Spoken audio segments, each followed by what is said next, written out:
जय साथियों, आप लोग से मैं एक बात बताना चाहता हूं। जो आपका एलपी टेक्नीशियन और आरपीएफ का जो आगे वैकेंसी आने वाली है, उसका जो क्लासेस हम लोग का चल रहा है निशुल्क फाउंडेशन बैच के नाम से आपका चल रहा है, महाकाल बैच के नाम से चल रहा है, जो कि आपके एग्जाम के लिए बहुत ही इंपॉर्टेंट है। आपका मैथ का भी उधर चल रहा है क्लासेस, रीजनिंग का भी चल रहा है, और मैं तो साइंस का ले रहा हूँ। साइंस में मैंने क्या स्टार्ट किया है, सबसे पहले फिजिक्स, और फिजिक्स का बेसिक एक वीडियो बनाया है मैंने, और साथ में यूनिट एंड डायमेंशन यानी मात्रक और बीमा का जो भी चैप्टर है उसको मैंने चालू किया। इसमें 2 क्लास हो चुके हैं, ये तीसरा क्लास है। यदि आप 2 क्लास नहीं देखे हैं, 2 वीडियो नहीं देखे हैं, तो सबसे पहले जाके पीछे वाले 2 वीडियो देखिए, उसके बाद ये चीज़ आगे देखिएगा। उसमें मैंने क्वांटिटी के यानी राशि के बारे में पूरा बढ़िया से बता दिया है, और साथ साथ आपका कितने मूल मात्रक होते हैं, कितने संपूरक मात्रक होते हैं, ये सब चीज़ों के बारे में मैंने अच्छी तरह से उधर डिस्कस कर दिया है। साथ ही साथ बहुत सारे चीज़ों के बारे में मैंने बताया है कि मापन किस प्रकार से अंतर्राष्ट्रीय पद्धति होते हैं, और किस चीज़ को किस में मापा जाता है। बहुत अच्छी तरीके से हर चीज़ों का मैंने डिस्कस किया है। उससे आगे हम लोग थोड़ा सा और बढ़ेंगे मात्रक में। अब देखिए, अब जो हम लोग आगे का जो है, तो उसमें देखेंगे कि हाँ, दूरी को मतलब दूरी का जो मात्रक है, बड़ा मात्रक कौन होता है, छोटा मात्रक कौन होता है, किस प्रकार से उसको मापा जाता है, ये सब चीज़ों के बारे में देखेंगे। वैसे आपको प्रकाश वर्ष एग्जाम में क्वेश्चन पूछा जाता है, बताइए दूरी का सबसे बड़ा मात्रक क्या है, प्रकाश वर्ष किस चीज़ों का मतलब मात्रक है, फिर आपसे पूछा जाएगा, मतलब बहुत सारा है आपका, उस सब चीज़ पे हम लोग चर्चा करेंगे। तो इसमें सबसे पहले का जो हम लोग का बात आता है कि दूरी के मापन। सबसे पहले हम लोग देखते हैं दूरी का मापन। देखिए, दूरी का मापन मैं बार बार बोल रहा हूँ, यदि आप 2 वीडियो पीछे वाले नहीं देखे हैं तो जाकर जरूर देखें, ताकि आपको कंफ्यूज ना हो कि ये चीज़ क्या चल रहा है। आप बीच में आए हुए, पहले पीछे वाला वीडियो देखिए। और मैं सोच रहा हूँ आप लोगों के लिए कि बहुत अच्छी तरह से थोड़ा मैराथन क्लास का जो अगला हम लोग का वीडियो रहेगा ना, थोड़ा लंबा थोड़ा सा वीडियो रहेगा, ताकि सिलेबस भी कंप्लीट करें, क्योंकि आगे हम लोग को क्वेश्चन भी तो कराना है ना। अभी फाउंडेशन चल रहा है बैच, यानी बिल्कुल शुरू से फिजिक्स हम लोग स्टार्ट किए हैं, और पूरे अंत तक इसको पढ़ेंगे। फिजिक्स केमिस्ट्री जो भी इसका सिलेबस है पूरा अंत तक। साइंस का जो भी क्वेश्चन यदि आपके एग्जाम में आ गया तो आपका छूटना नहीं चाहिए, उस प्रकार से हम लोग इसको लेके चल रहे हैं। तो देखिए, सबसे पहले क्या बात आता है कि हम लोग देखेंगे दूरी का मापन, मतलब दूरी को मापने के लिए क्या क्या चीज़ों की जरूरत पड़ती है, कौन सा मात्रक होता है, ठीक है। तो इसमें सबसे पहले का हम लोग बात लेके चलते हैं। देखिए, सबसे पहले लेके चलते हैं हम लोग खगोलीय इकाई। देखिए, खगोलीय इकाई, खगोलीय इकाई क्या होता है? इसको अंग्रेजी में कहा जाता है एस्ट्रोनोमेरिकल यूनिट। क्या कहा जाता है? एस्ट्रोनोमेरिकल यूनिट। इसको अंग्रेजी में एयू कहा जाता है। क्या कहा जाता है? एयू कहा जाता है। अब देखिए, एग्जाम में क्या पूछेगा आपसे, वो एग्जाम में पूछ देगा ना कि एक खगोलीय इकाई बराबर कितना मीटर होते हैं, ये आपसे एग्जाम में पूछ सकता है। तो सबसे पहले इसके बारे में देखते हैं, यह क्या है जी? एक प्रकार का दूरी का मात्रक है।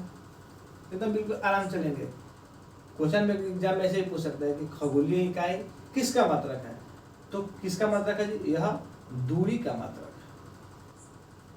पहली का बात हो गया, यह दूरी का मात्रक है। दूसरा बात जब हम लोग इसमें चलेंगे कि आखिर खगोलीय इकाई किसे कहा जाता है, तो देखिए, सूर्य और पृथ्वी, सूर्य और पृथ्वी।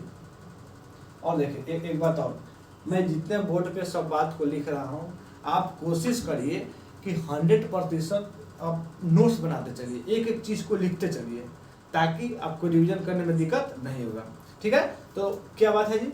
खगोलीय इकाई किसके बोलेंगे जी? तो सूर्य और पृथ्वी के बीच की मध्य दूरी को, सूर्य और पृथ्वी की बीच के मध्य दूरी को हम लोग क्या कहेंगे जी? एयू यानी खगोलीय इकाई कहेंगे। खगोलीय इकाई कहते हैं। क्या इसमें कोई दिक्कत?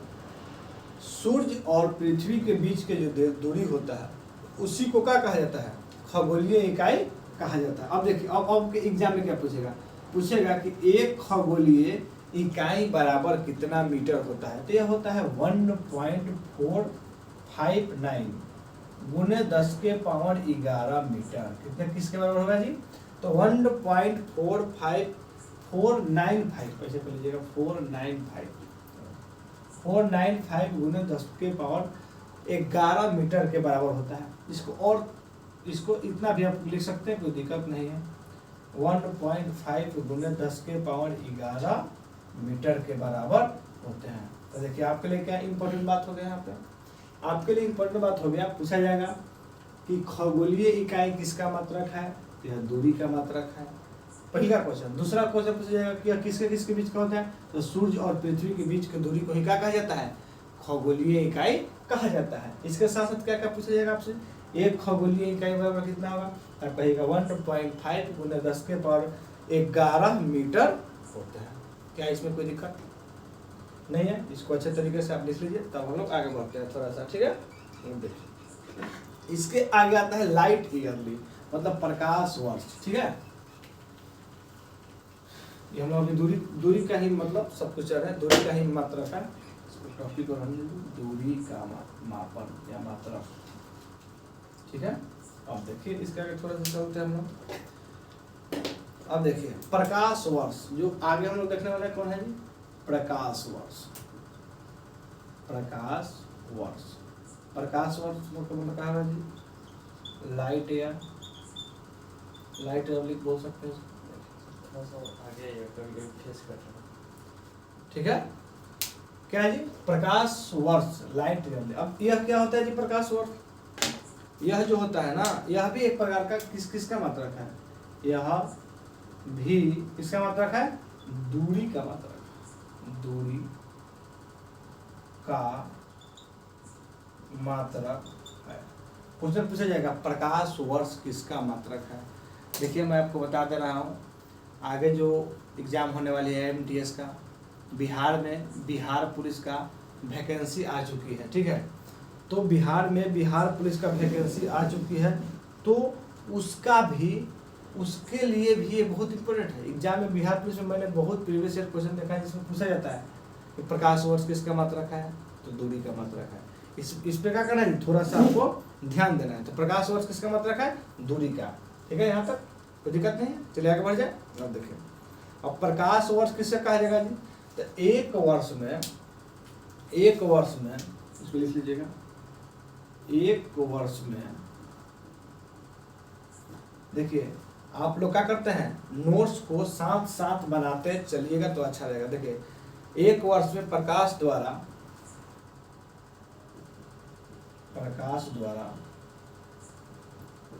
निर्वात में, ठीक है, निर्वात में चली गई दूरी प्रकाश वर्ष कहलाती है, प्रकाश वर्ष कहलाती है। क्या यहाँ पे दिक्कत हो रहा है, मतलब क्या जी, एक वर्ष में प्रकाश द्वारा निर्वात में चली गई दूरी को प्रकाश वर्ष कहा जाता है। निर्वात का मतलब होता है जहाँ पे कोई मीडियम नहीं रहे, जैसे कोई जल का वहाँ पे कोई मीडियम नहीं रहे, समझ में आ रहा है, बालू वगैरह कोई दूसरा मीडियम नहीं, मतलब निर्वात में प्रकाश द्वारा चली गई एक वर्ष में जो दूरी होता है उसी को कहा जाता है प्रकाश वर्ष कहा जाता है। अब देखिए अब देखिए प्रकाश का चाल कितना होता है, 3 लाख किलोमीटर पर सेकंड। तो देखिए 3 लाख हो गया। इसके साथ साथ और बताइए 3 लाख काटना एक वर्ष में कितना दिन, 365 दिन, और एक दिन में कितने घंटा, 24 घंटा, और इस 24 घंटे में कितने मिनट, मतलब एक घंटा में कितने मिनट, 60 मिनट, और 60 मिनट होते हैं उसमें से एक मिनट में कितना सेकंड, 60 सेकंड। क्या इसमें कोई दिक्कत हो रहा है, और सबको आप लोग गुना भाग इसको करिएगा तो आपका फाइनली निकल के आ जाएगा 9.45 गुने 10 के पावर 15 मीटर। समझिए बात को, जब इसको फाइनली जब हम लोग सॉल्व करेंगे तो आ जाएगा 9.45 गुने 10 के पावर 15 मीटर। तो यही होता है एक प्रकाश वर्ष बराबर कितना होता है, 9.45 गुने 10 के पावर 15 मीटर। आपसे क्वेश्चन क्या पूछेगा, किस प्रकार से क्वेश्चन पूछेगा कि प्रकाश वर्ष किसका मात्रक होता है, तो दूरी का मात्रक होता है। प्रकाश वर्ष क्या होते हैं जी, तो एक वर्ष में निर्वात में चली गई दूरी प्रकाश वर्ष कहलाती है। और 1 प्रकाश वर्ष में कितना होता है जी मीटर? 9.45 गुने 10 के पावर 15 मीटर होते हैं। क्या आगे बढ़ जाए? ये हो गया आपका दूरी का मात्रक। अब देखिए थोड़ा सा और चलते हैं आगे, जो है दूरी का मात्रक कौन सा है। तो आगे जो हम लोग का दूरी का मात्रक है वो है आपका पारसेक। बहुत बार एग्जाम में पूछा जाता है पारसेक। कौन सा है सर? पारसेक है। इसको अंग्रेजी में भी पारसेक ही बोला जाता है। पारसेक क्या है जी? पारसेक। अब देखिए पारसेक यह दूरी का सबसे बड़ा मात्रक है। भी इसको बहुत इंपॉर्टेंट कॉलेज एग्जाम में छपेगा छपेगा छपेगा, क्योंकि बहुत बार एग्जाम में पूछा गया है कि प्रकाश वर्ष किसका मात्रक है? तो दूरी का मात्रक है, और यह दूरी का जो है सबसे बड़ा मात्रक है। क्या है जी? सबसे बड़ा मात्रक है। अब आपसे क्वेश्चन क्या पूछेगा जी? पूछेगा कि 1 प्रकाश वर्ष कितना किसके बराबर होता है, या 1 पारसेक बराबर, प्रकाश वर्ष नहीं पारसेक, सॉरी प्रकाश वर्ष कहा गया, पारसेक। पारसेक जो है दूरी का सबसे बड़ा मात्रक है, और 1 पारसेक बराबर होता है 3.26 प्रकाश वर्ष। प्रकाश वर्ष बहुत बहुत इंपॉर्टेंट, कॉपी में नोट कर लीजिएगा आप लोग। क्वेश्चन पूछेगा दूरी का सबसे बड़ा मात्रक पारसेक, दूरी का सबसे बड़ा मात्रक पारसेक। 1 पारसेक बराबर 3.26 प्रकाश वर्ष। कोई दिक्कत नहीं है, ये आपके लिए एग्जाम के लिए बहुत इंपॉर्टेंट है। और एक बात और थोड़ा सा लिख लीजिएगा नोट करके नीचे, समुद्र की गहराई इस तरह करके लिख लीजिएगा, समुद्र की गहराई फैथोमीटर में मापा जाता है। ठीक है, समुद्र की गहराई किस में मापा जाता है जी? तो फैथोमीटर में मापा जाता है। इसको भी ध्यान में रखना है। और 1 फैथोमीटर बराबर होता है, 1 फैथो में बराबर जो होता है वो होता है 6 मीटर। इसको भी ध्यान में रखना है, एग्जाम में कभी कभी पूछ देता है। ठीक है, 6 मीटर सॉरी 6 फीट होता है, इसको ध्यान रखना है, 6 फीट होता है। ठीक है, इतना ही ध्यान रखना है। इसको अच्छे से लिख लीजिए आप लोग, लिख लिए, आगे बढ़े। अब ये रहा आपका दूरी का मात्रक। अब ठीक है, दूरी का मात्रक कितने हम लोग पढ़ेंगे। इसके बाद आगे आता है द्रव्यमान का मात्रक। ठीक है, अब आगे चलेंगे द्रव्यमान के बारे में। द्रव्यमान का मात्रक क्या होता है अब देखिए, आगे जब हम लोग चलेंगे द्रव्यमान का मात्रक, द्रव्यमान का मात्रक, जो भी आपको दिक्कत होगा कमेंट में बताइएगा, उसका सलूशन जो भी समाधान होगा उसको कर दिया जाएगा। अब देखिए द्रव्यमान का सबसे बड़ा मात्रक होता है चंद्रशेखर।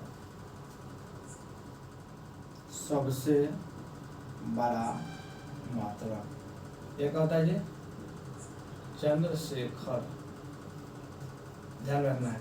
क्वेश्चन पूछेगा कि द्रव्यमान का सबसे बड़ा मात्रक तो चंद्रशेखर, और 1 चंद्रशेखर बराबर कितना होता है?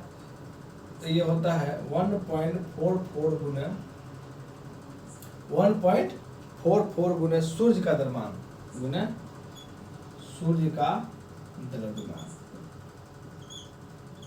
ठीक है, सब बात को आप क्या करिएगा, लिखते चलिएगा ताकि आपको दिक्कत नहीं रहे।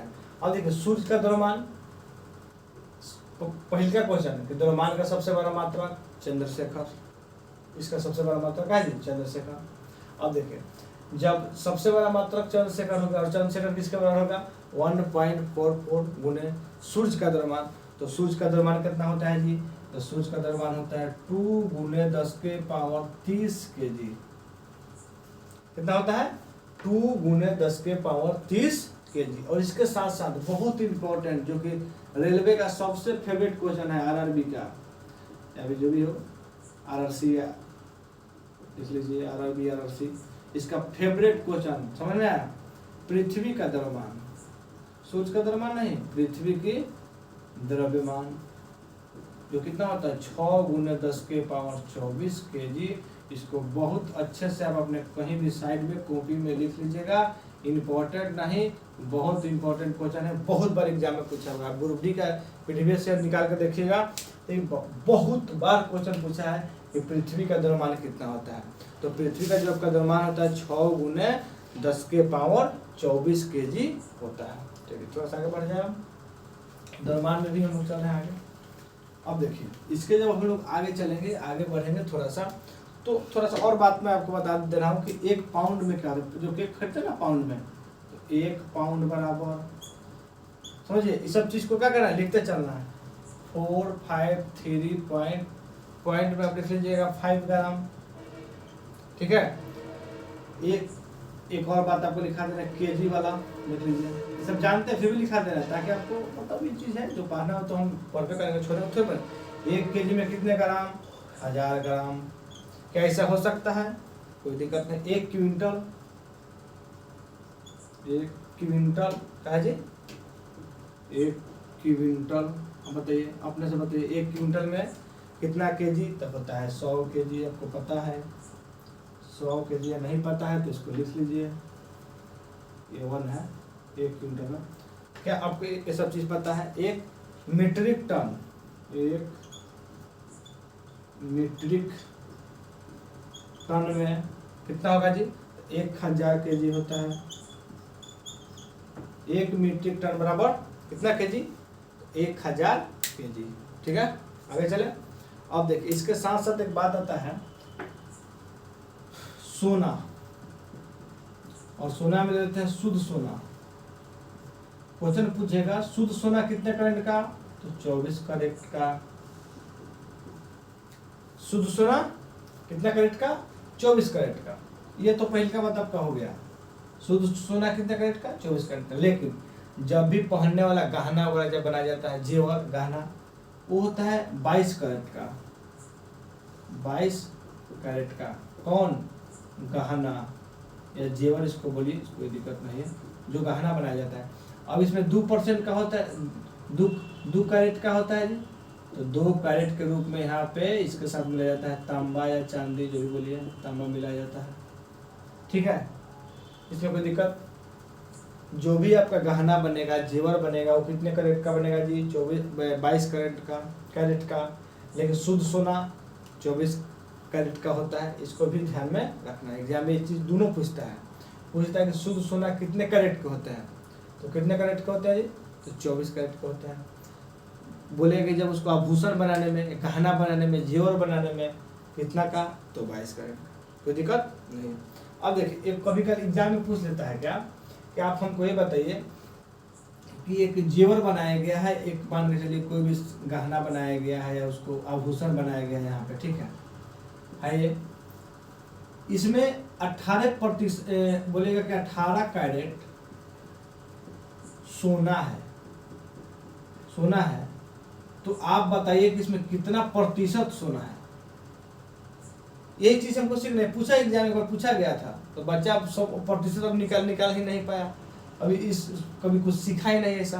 लेकिन मैं आपको बता दे रहा हूँ कैसे निकलेगा। आपको पता है कि 24 कैरेट का जो सोना होता है, 24 कैरेट का जो सोना है वो 100% के बराबर है। हमको निकालना कितना का है, 18 का निकालना है। तो जब 18 का निकालेंगे तो आपको पता हो जाएगा 100/24 गुने 18, वो निकालेगा तक 18 से। अब इसको काट उट कर दीजिए, 36 18 और 6 चौका 24, 4 से काटेंगे तो 25 और 25 दिया 75%। मतलब क्या हुआ जी कि जो आभूषण बनाया गया है इसमें सोना कितने प्रतिशत है, तो 75% है। क्या इसमें कोई दिक्कत है, दिक्कत तो नहीं होना चाहिए मेरे देखने से। ये सब चीज को क्या करिएगा ध्यान, इसको जरूर ध्यान रखिएगा। शुद्ध सोना कितने कैरेट का, 24 कैरेट का। आभूषण बनाने के, जेवर बनाने में 22 कैरेट का। 2% में चांदी या तांबा को उसमें मिलाया जाता है, कोई दिक्कत नहीं है। इस प्रकार से आपको ध्यान में रखना है। चलिए आगे चलते हैं, थोड़ा सा इसमें आगे क्या है उसको देखते हैं। देखिए मैं एक चीज को बताते चल रहा हूँ, कुछ भी मतलब मैं नहीं छोड़ रहा हूँ। ये आपका द्रव्यमान वाला कहानी हो गया खत्म। अब हम लोग चलते हैं किस पे जी, अब हम लोग चलते हैं समय का मात्रक। देखिए समय का मात्रक, समय का मात्रक, अब देखिए समय का मात्रक क्या है। देखिए समय में सबसे पहले चलते हैं, शुरू से चलते हैं, 1 मिनट। 1 मिनट में कितना सेकेंड? तो सर बोलेंगे 60 सेकेंड। क्या? ठीक है, 1 मिनट में कितना सेकेंड? 60 सेकेंड। फिर पूछा जाएगा 1 घंटा में कितना मिनट? तो कहिएगा 60 मिनट, या कहिएगा 3600 सेकेंड। क्या हो सकता है? आपको ये सब चीज पता है, बट हमको पढ़ना है तो पढ़ना तो पड़ेगा। यदि किसी को नहीं पता होगा तो अपना वो चीज कवर कर लेंगे अपना वो। ठीक है, अब देखिए 1 दिन में कितना घंटा? तो कहिएगा सर 24 घंटा। सही बात है, 1 दिन में कितने घंटा होते हैं जी? 24 घंटा। 1 सप्ताह में कितना दिन? 7 दिन। कैसा संभव है? संभव होगा करता है। एक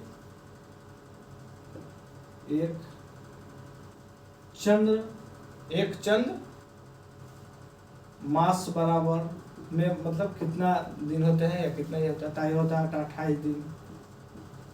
ठीक है, 1 चंद्र मास में 28 दिन। एक होता है 1 सौर मास। ठीक है, तो सौर मास में कितना होगा जी? 30 या 31 दिन। यदि बात करते हैं 28 वाला, तो 28 या 29 दिन भी आप इसको कर सकते हैं। क्या इसमें कोई दिक्कत है? नहीं है। अब देखिए 1 वर्ष में कितने दिन? तो 365 दिन। और 1 लीप वर्ष यानी लीप ईयर में 366 दिन होते हैं। समझ पा रहे हैं बातों को? ये चीज को अच्छे से क्या करिए, लिख लीजिए। इस पे और थोड़ा सा कुछ चलेंगे, इसको ध्यान में रखना है। ठीक है, आगे चले इसमें। अब देखिए समय में कुछ और इम्पोर्टेंट बात है जो कि आपके लिए बहुत जरूरी बात है। जैसे मैं बोल रहा हूँ कि सबसे बड़ा मात्रक समय का, तो समय का सबसे बड़ा मात्रक, तो समय का जो सबसे बड़ा मात्रक होता है उसको बोलते हैं कास्टिक वर्ष। कास्टिक वर्ष कहा जाता है। ठीक है, और यह जो होता है 25 करोड़ वर्ष के बराबर होता है। 25 करोड़ वर्ष के क्या होगा जी? बराबर होता है। इसीलिए कहा जाता है कि समय का सबसे बड़ा मात्रक जो होता है कास्टिक वर्ष होते हैं। कॉस्मक होता है जी, म होता है, इसको देखिए वर्ष होता है, जो कि कितने का बड़ा होता है जी? 25 करोड़ वर्ष। समझ रहे? 25 करोड़ वर्ष कितना बड़ा इसका मात्रक है? 25 करोड़ वर्ष बहुत बड़ा है। ठीक है, तो इसको भी हम लोग ध्यान में रखेंगे। अब देखिए और इसमें देखते हैं दूसरी सबसे बड़ा मात्रक। ये तो पहले हो गया। दूसरी सबसे बड़ा मात्रक, सबसे बड़ा मात्रक मतलब दूसरी सबसे बड़ा मात्रक चंद्रमास कहा जाता है। इसको देखिए चंद्रमास। क्वेश्चन पूछेगा कि सबसे बड़ा मात्रक, तो कॉस्मिक वर्ष जो कि 25 करोड़ वर्ष के बराबर होता है। दूसरा सबसे बड़ा मात्रक कौन सा है जी? चंद्रमास, जो कि कितना दिन के बराबर होगा जी? तो 27.3 दिन का बराबर होगा। 27.3 दिन के बराबर होता है। क्या इसमें कोई दिक्कत है? या इसको बोल सकते हैं 27 दिन और 8 घंटा भी बोल सकते हैं, कोई दिक्कत नहीं है। ये दोनों आपस में क्या है जी? बराबर है। अब देखिए इसके बाद जो होता है कौन सा मात्रक होता है? सब अच्छा से लिखते चलिएगा आप। इसके बाद का जो मात्रक है, इसके बाद का मात्रक ऐसे लिख लीजिए। जो इसके बाद होता है वो होता है सौर मास। कौन सा होता है जी? सौर मास। इसके बाद कौन सा मास? सौर मास, जो कि 30 या 31 दिन के होते हैं। 30 या 31 दिन इसमें होते हैं। ये सब नॉर्मल बात है, आपको पता होगा, फिर भी इसको हम लोग देखेंगे ताकि आपको कोई दिक्कत समस्या नहीं है। कोई क्वेश्चन पूछे, ये सबसे बहुत इंपॉर्टेंट बात है। समय का सबसे बड़ा मात्रक जो कि क्या है जी? कॉस्मिक वर्ष है, जो कि 25 करोड़ वर्ष के बराबर होते हैं। अब देखिए अब जो मैं बताने जा रहा हूँ यह भी सबसे बहुत इंपॉर्टेंट है। सबसे छोटा मात्रक, सबसे छोटा मात्रक किसका? समय का सबसे छोटा मात्रक ये होता है 100, जो कि 10 के पावर -8 सेकंड के बराबर होता है। ठीक है, इसका 2 चीज याद रखिए, बीच वाला नहीं रखिएगा चलेगा, लेकिन 2, सबसे बड़ा और सबसे छोटा। सबसे छोटा कौन है? 100, शॉक जो होते हैं वो कितने के बराबर होते हैं जी? तो 10 के पावर माइनस के 8 सेकंड के बराबर। समझिए कितना छोटा समय की मात्रा का ही। ठीक है, इसमें कोई दिक्कत नहीं है आप लोग का जी। अब एक और आ जाता है तापमान की मात्रा, लास्ट स्टेप का, इसको हम लोग देखेंगे, उसके बाद फिर आगे चलेंगे। अब देखिए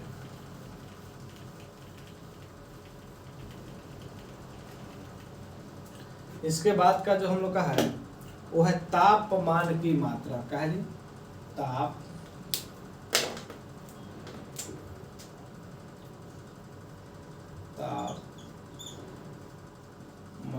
की मात्रा। अब देखिए इसमें तापमान में क्या क्या चीज है, तो इसको थोड़ा अच्छे से आप लोग समझिएगा, मैं इसको बहुत अच्छे से आपको बताने वाला है। डिग्री सेंटीग्रेड फर्स्ट में लेके चलते हैं हम लोग।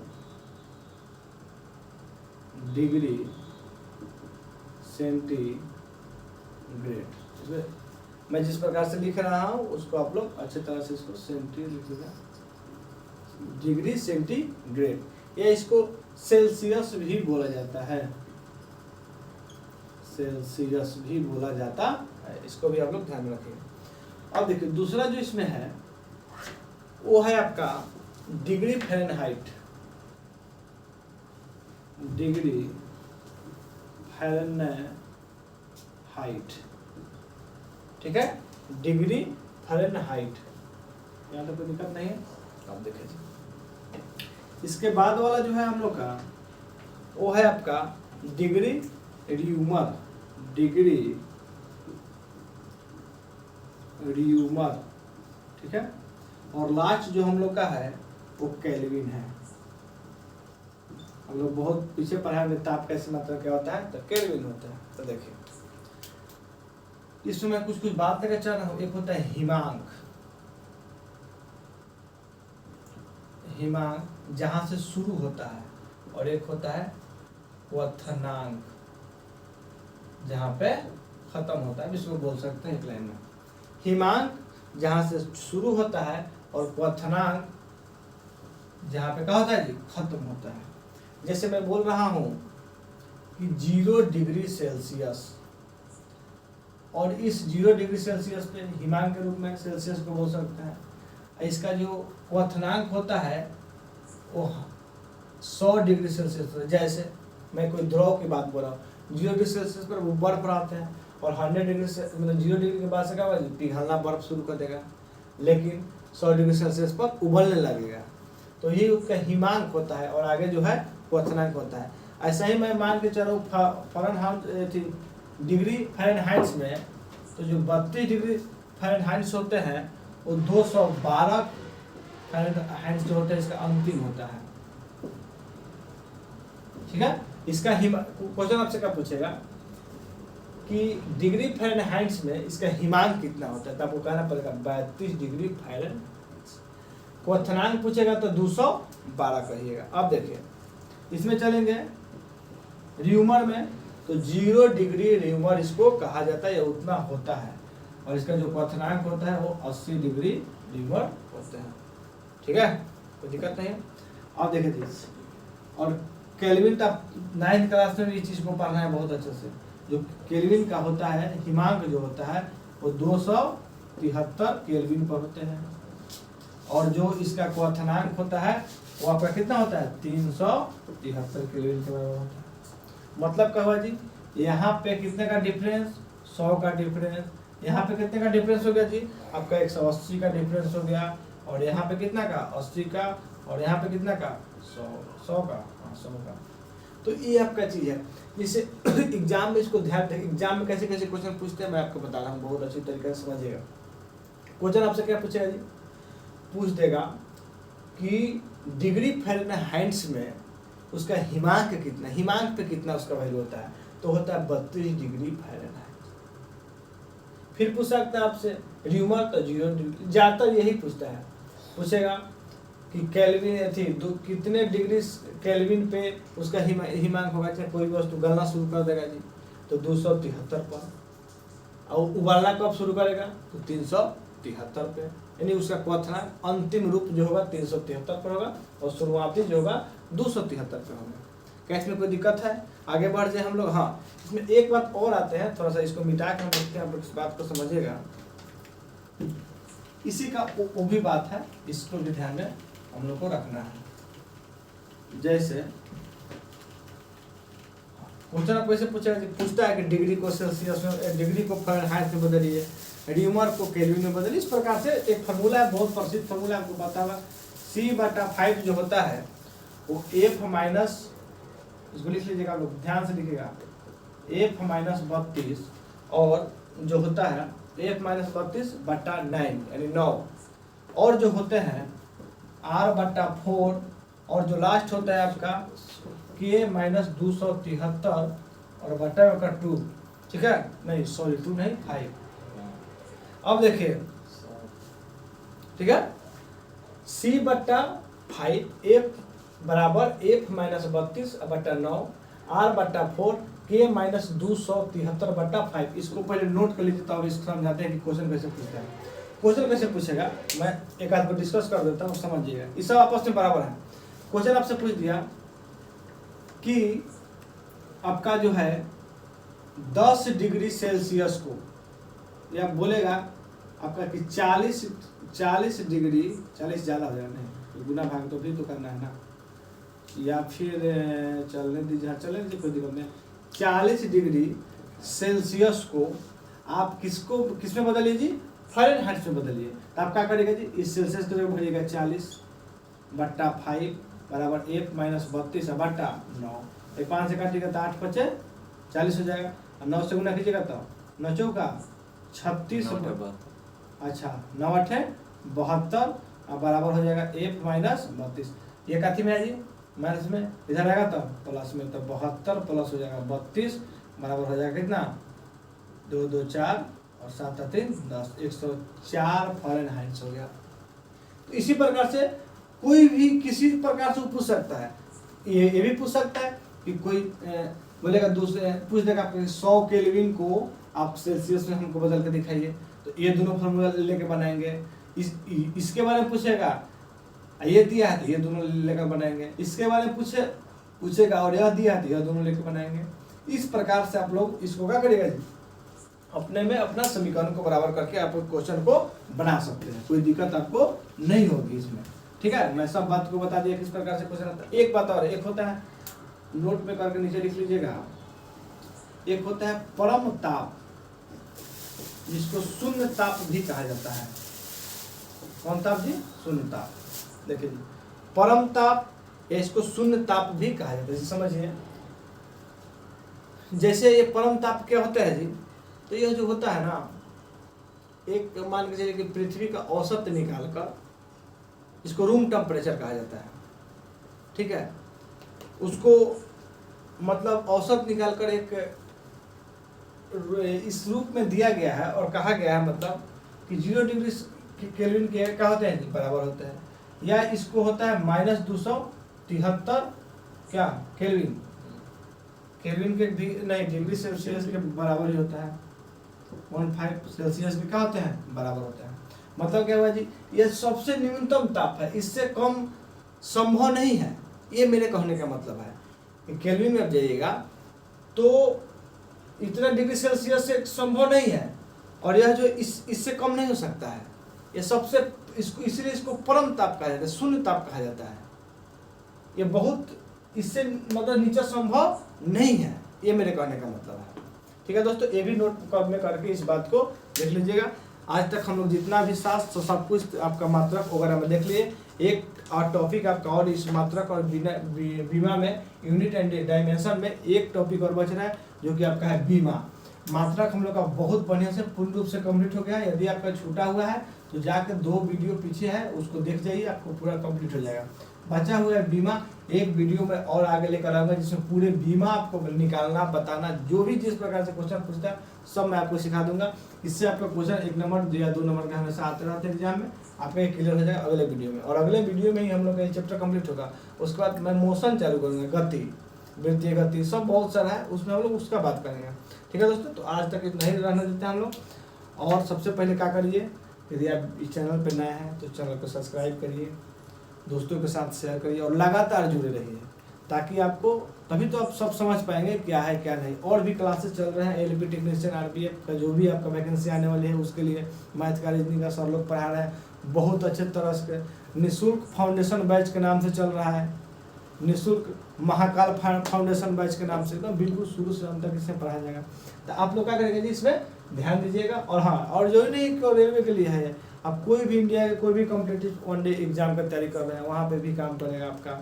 एमटीएस का आगे वैकेंसी आने, मतलब एग्जाम आगे आने वाले है, आपका फॉर्म फिलअप हो चुका है, बिहार पुलिस का नोटिफिकेशन आ ही चुका है, उसका भी आप तैयारी करते हैं तो अच्छी तरह से, मेरे कहने का मतलब है कि ये चीज़ कर सकते हैं। ठीक है दोस्तों, तो आज तक इतना ही। थैंक यू सो मच, जय हिंद।